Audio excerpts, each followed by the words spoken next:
হাওরবাসীর দীর্ঘদিনের স্বপ্ন পূরণে মেঘনা নদীর উপর নির্মিত হচ্ছে ১৭৭ কোটি টাকার সেতু। পাশাপাশি ৪৪ কোটি টাকা ব্যয়ে নির্মাণ করা হয় সংযোগ সড়ক। কিন্তু প্রকল্পের কাজ শেষ হওয়ার আগেই নদী ভাঙনে সংযোগ সড়কের প্রায় ৫০০ মিটার অংশ নদীগর্ভে চলে গেছে।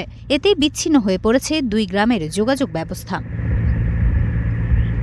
বর্তমানে সড়কের একপাশে মাত্র ২ ফুট জায়গা অবশিষ্ট থাকায় জীবনের ঝুঁকি নিয়ে চলাচল করছেন স্থানীয় হাজারো মানুষ। ব্রাহ্মণবাড়িয়া জেলা এবং কিশোরগঞ্জ জেলা থেকে হাজার হাজার মানুষ বিচ্ছিন্ন হয়ে গেছে।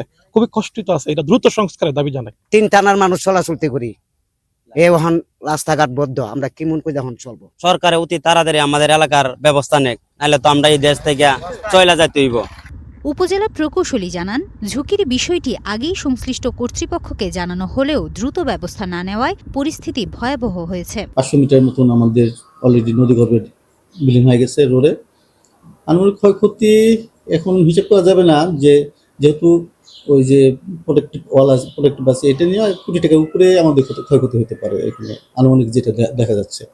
আর এটা যদি এখন তাড়াতাড়ি সংস্কার না হয়, ওই পাশে নোয়াগাঁওটা বিলীন হয়ে যেতে পারে।